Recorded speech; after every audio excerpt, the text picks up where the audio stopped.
spoiler alert, this is not a trade rumor. This is not a piece of speculation that has gone forward and we're making a video about. This is just a hypothetical question.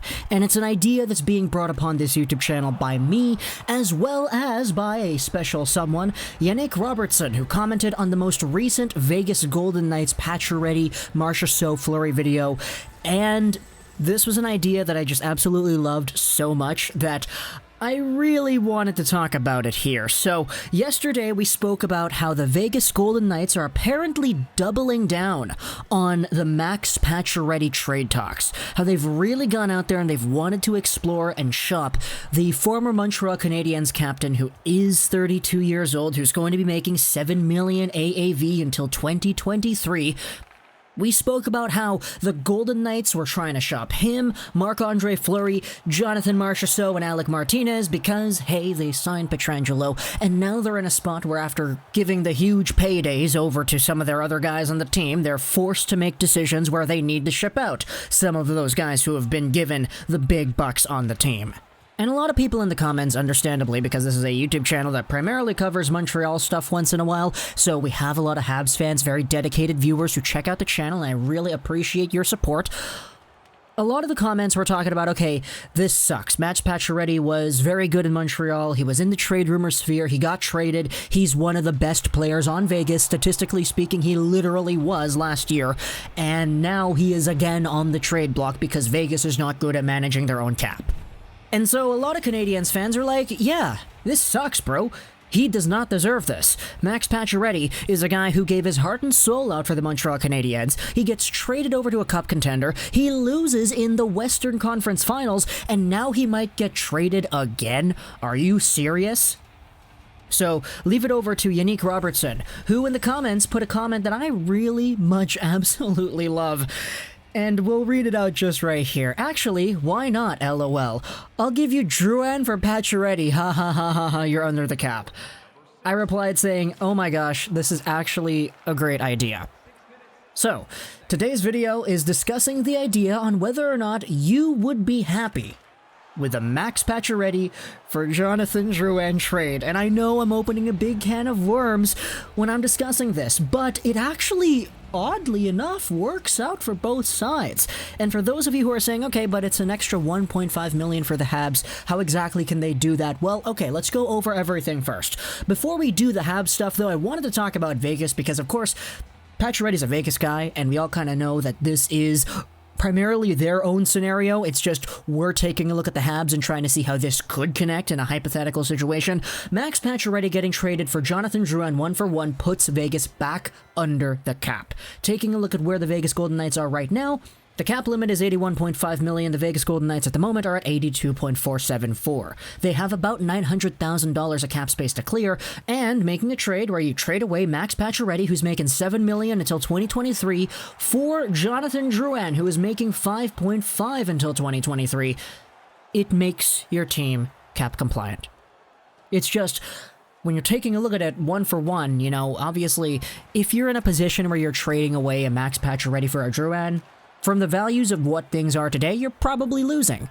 But hey, that shouldn't be a surprise, because if you're in a position where you need to trade away a guy like a Max Pacioretty, a guy who's one of the top players on your team, literally led your team in points, and he's making $7 million at 32 years old until he's going to be 35, when you're in an environment such as the one we have today, where it's a flat cap, some teams are out there trying to pull themselves back underneath that cap limit.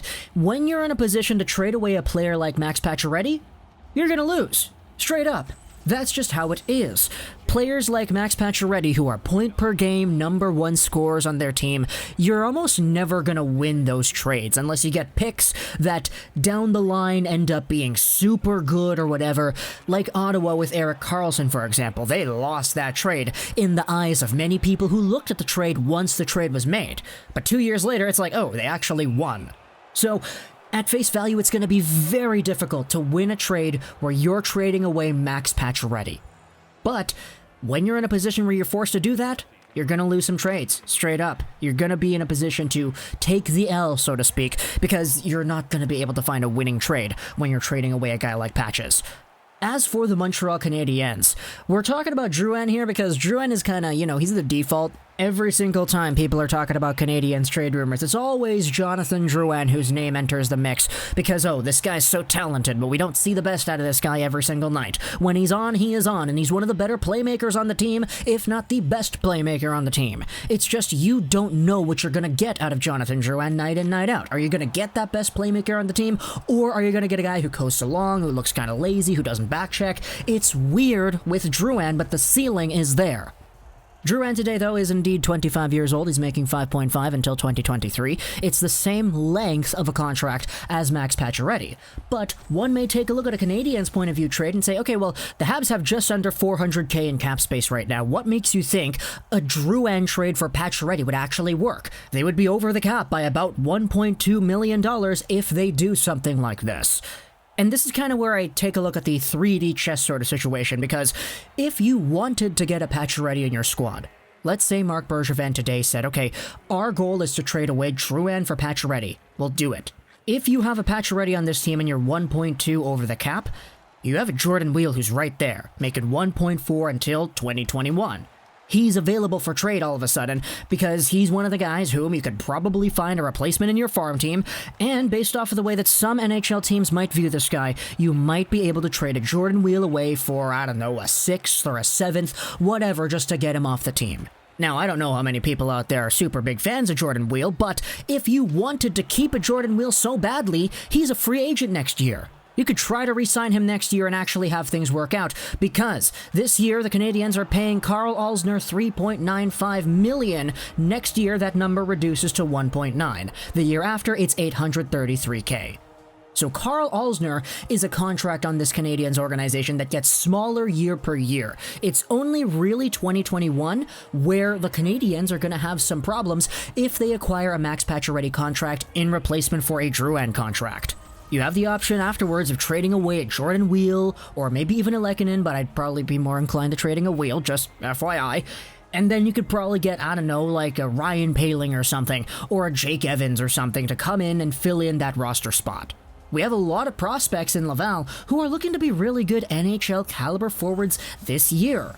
So when I think about the Montreal Canadiens, I think about a team that has a lot of potential, but there is an opportunity, if you wanted, to trade Drouin for a better player in the short term, which is Max Pacioretty, free up the cap space to do so by trading away a Jordan Weal and having a guy like Ryan Poehling or Jake Evans or somebody come in and fill in the roster spot that's opened up.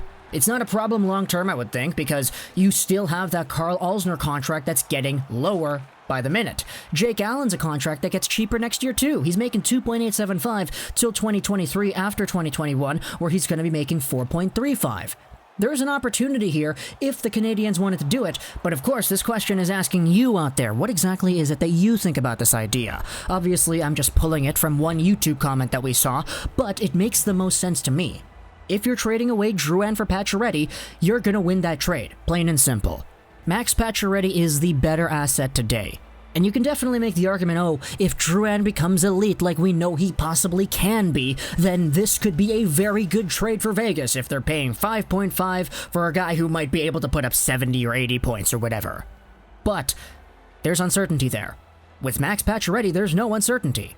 It's just kind of funny, because Pacioretty is indeed the former captain, which is why this discussion is even being had in the first place, but at the end of the day, it's something that I think both teams actually could benefit from. Vegas gets their guy at a cheaper value with freed up cap space, and the Canadiens get another guy who can score goals. Imagine that. A top 9 of Tatar, Danault, Gallagher, Pacioretty, Suzuki, Anderson, and then what, Armia, Kotkaniemi, Toffoli? Wow. That's very good. You thought the Canadiens lacked goal scoring last year, eh? Well, with Josh Anderson, Tyler Toffoli, and maybe even a Max Pacioretty added back into the mix, things could get really ramped up on the goals for category next year. But of course, this is just an idea. It's not really anything that's ever going to happen. I'm just bringing it up for the sake of bringing it up and asking you what exactly you think about it. Personally, I think it makes sense, and of course I think it makes sense. That's the entire reason why I'm making a video about it. But if it makes as much sense to you as it appears to make sense to me, tell me in the comments below. I hope you enjoyed this video. And bye.